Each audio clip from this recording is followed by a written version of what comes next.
Cahokia, a vast yet strangely unknown about culture that was much more powerful and bigger than anyone might ever imagine. Located in where now is St. Louis, it thrived between 700 and 1250 AD, and at its peak was even larger than medieval London. Cahokia was part of the Mississippi culture, which took place all across eastern and northern America.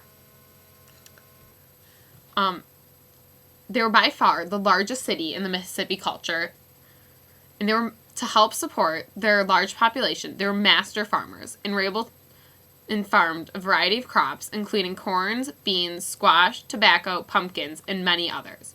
In addition, they were also skilled craftsmen, and we've been able to find beautiful headdresses, potteries, and very advanced tools, and also very beautiful masks. They also had a very highly complex religion, which shows and in their religion, there's a strong importance of animals. Many people and gods are always portrayed with bird-like features, such as feathers and wings, and a very prominent motif shown over and over again is a rattlesnake with feathers and wings.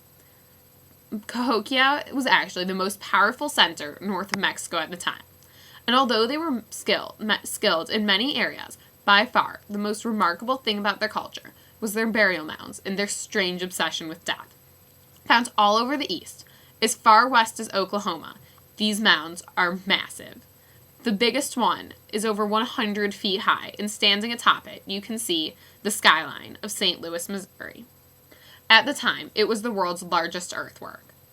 Life was built around these mounds. It was believed that the leaders actually lived atop these mounds in their houses.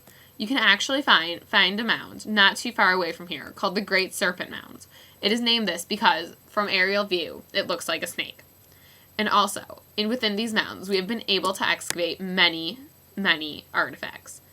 In these artifacts, there's always shown an importance of death. Many artifacts, such as pottery and masks, show droopy eyes, buzzards, skull, and bones, all obvious signals of death. Human sacrifice also played a large part in their culture. It was not normally done gently, or kindly, or quickly. Many times they mutilated people. And not only did they sacrifice adults and adolescents, they took it as far as to sacrifice infants, and were one of the only cultures known to do that. These burial mounds were built to honor the elite dead, most remarkably Mound 72. Originally, Mound 72 was only 18 feet tall, but eventually it was conjoined with two other mounds. This mound was obviously for a person of high status. The man, believed to be in his mid-40s, was laid atop a bed of shells in the shape of a bird, which shows the importance of animals in their religion and the tie-in with leadership and religion. He is not the only man in this burial. In addition, there are nearly 250 other skeletons. Many were believed to be human sacrifice. Very few were believed to have died of natural death. Many of these also were mutilated. 4 male bodies were missing their hands and skulls, and there were mass mounds, just female bodies laid on top of each other. Many of the bodies also appear as if they are grasping the dirt, fighting a way to get out, possibly buried alive. This mound is proof of a strong hierarchy system taking place in Cahokia, and a great respect for the leaders. The mound itself had been built with sheer manpower, and so therefore the subjects of Cahokia must have felt very, very respectful towards the leaders. It was also proof of belief of afterlife, as there have been many remnants of food and elaborate feasts shown in the burial. Basically, in the burial, you can find many items that one might need to live again.